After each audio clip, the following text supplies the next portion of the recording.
So, as I understand it, Ekaa is not cuisine focused. It's more ingredient focused. Yes. is what I've understood so far. Yes. So, why do that? Like, why depart from a straightforward cuisine and focus more on ingredients? So I think why we are so cuisine agnostic is not because we don't appreciate the different cuisines that come, but I think as chefs there comes a point in your life wherein you just want to keep exploring more. And how I see it is that ingredients are actually the only way that you can do so, wherein I'm not limiting myself. When you're only thinking of a particular cuisine or even a group of cuisine, there is only so much you can do. Plus you're working on someone else's blueprint. Someone else took the efforts years and eons ago, like our ancestors, and we're just kind of working on it and maybe adding our own nuances to it. I don't want to give my own renditions of things. I might want to create my own blueprint, which is only possible if I completely let go of the cuisine focused menus and everything, and I actually just hold on to ingredients, which is in a way a limitless world to actually explore. It's a limitless journey because there are so many ingredients being explored every day, or so many that haven't even been exposed every single day, that it'll never tire me out. I can always keep trying new things without exhausting a particular source, and hence it's just because we didn't want to limit ourselves. Right. So how long does it take you typically to conceptualize and curate an entire menu? So I think I'll talk about the Ekaa menu, the current menu. I think the tasting, the a la carte and the tapas together took us 1.5 years. 1.5 year?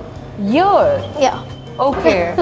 And I think if we were to do it again, it might take us a shorter period of time, and that only because we ourselves were actually breaking out of our typical molds and getting into something new, which was an unexplored territory for us as well.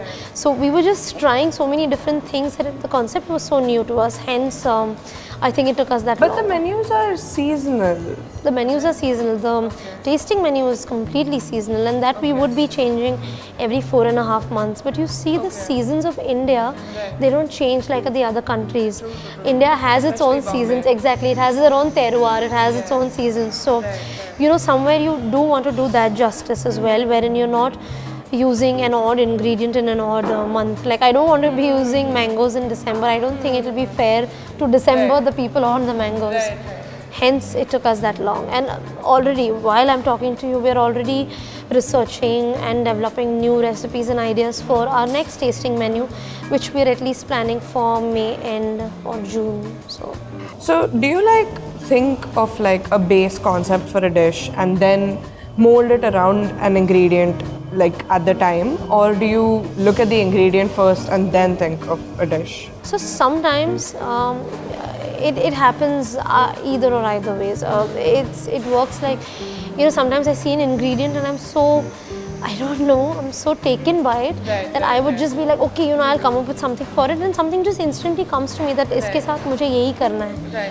But then there are times when I have a concept in mind and I will go through many ingredients, and there would be one that would just work stellar with that concept. So it works both ways. It's this never-ending thing. Right.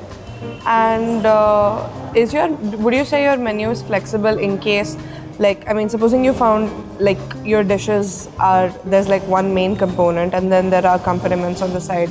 So if you have, if there's a certain accompaniment that you want but you're not getting it, then how do you work around that? I think from my perspective, with all the dishes at Ekaa, if you've noticed, we really go by the salt, the fat, the acid, the heat. It's one of my favorite books as well, Salt, Fat, Acid, Heat. But I think it's very important that, as Indians, we understand how multi-dimensional our tastes have to be in terms of, and in terms of the guests, how we have to cater to them, because Indians, they don't have a monochromatic palate. I think it's extremely important that we give them something that's very scintillating.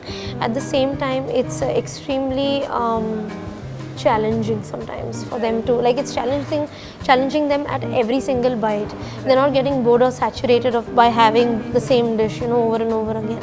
If you go back in history, if you see our normal thali, if you see what our mothers cook at home, it's a plethora of textures and flavors. I think that is so important.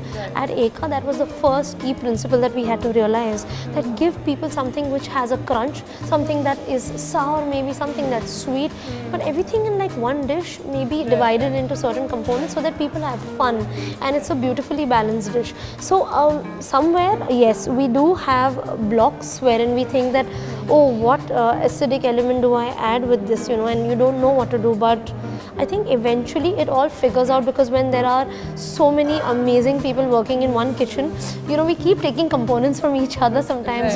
Like something that one of my chefs, Mihir is one of my chefs, and he's thought of something, and it's clearly not going well with his dish, and something I've made is going very well with his dish. He takes that component and I take his, because his component is going well with mine. So it's just, it just works beautifully sometimes. So, what are your current favorite ingredients on the menu right now, and how have you gone about using them?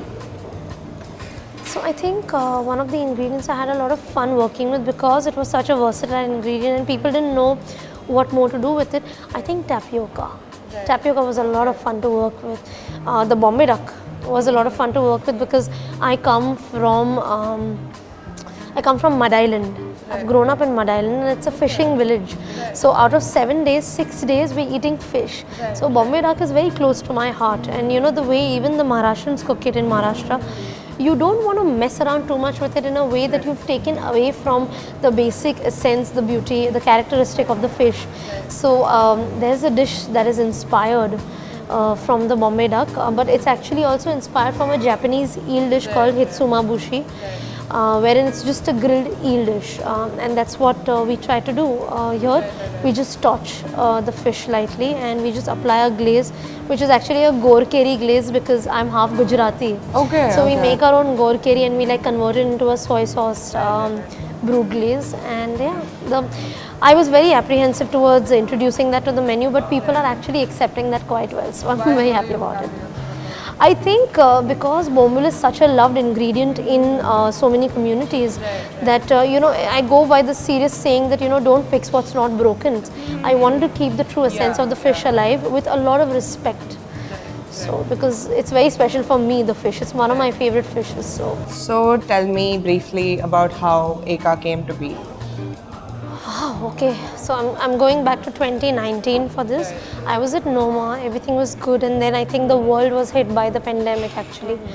I came back because the flights were shutting down, people, it was a mess. And I just rushed back, and after that I had a very important spine surgery that needed to be treated.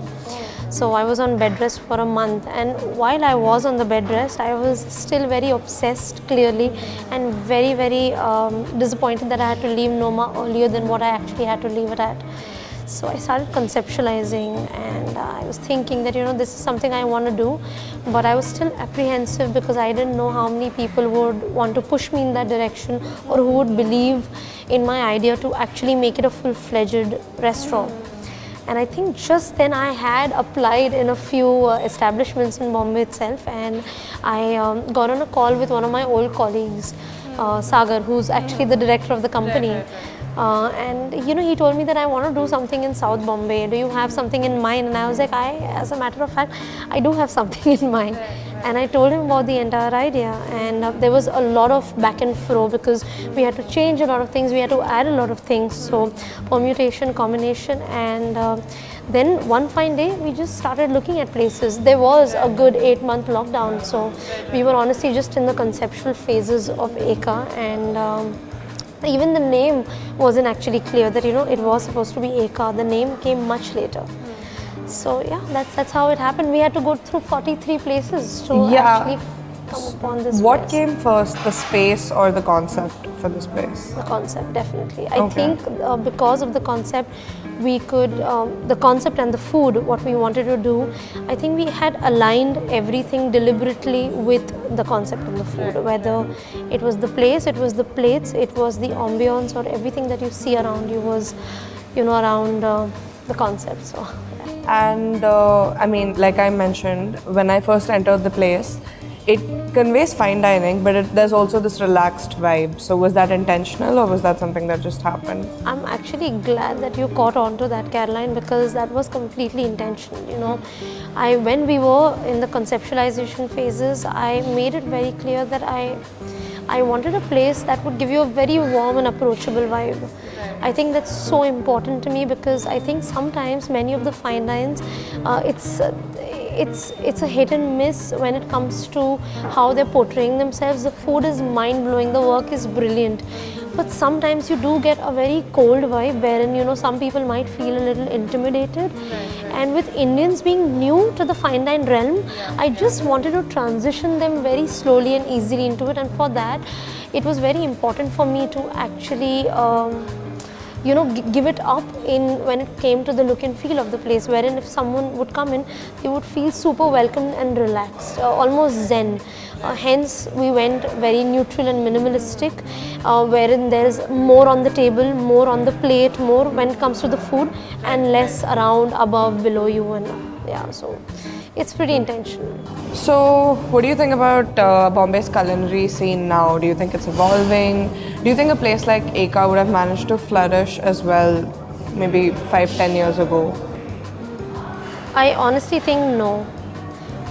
If I would have opened 5 to 10 years ago, I think actually one can't say, because I would be maybe matching and reading the audience that time, and maybe I would have come up with something that would have been more acceptable to them that time.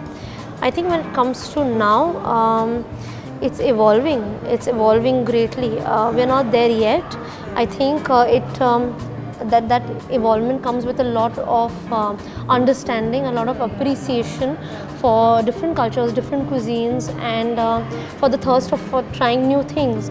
I think when that happens entirely, people will be more open towards more conceptual ideas when it comes to eating experiences, and I think we're getting there. Right. So yeah, eventually we will. And finally, to wrap it up, is there a question that you wish people asked you more that people don't ask you? So less of a question almost, but I think more of a discussion that I would like people to have, or something that I might prefer people to do, is maybe know each other's food more, maybe understand each other's culture in terms of food. Like maybe a northeastern person should know more about Gujarati food, a Gujarati person should know more about South Indian, a South Indian should know more about Northeast. You know, I want to know more about Pahari cuisine, because I know nothing about it, not that much at least.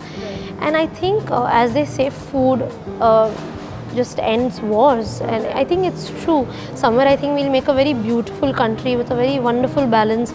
Everyone's super happy if we, I think, understand and empathize with each other more, and of course it'll be very informative for everyone. So I think less of a question, more of what I would want people to do is this, because then I think we'll be invincible on the world culinary stage. There is no place like India, weather-wise, people-wise, culture-wise. So I just don't think we're pushing it to its full potential. So that is something I would prefer people to do.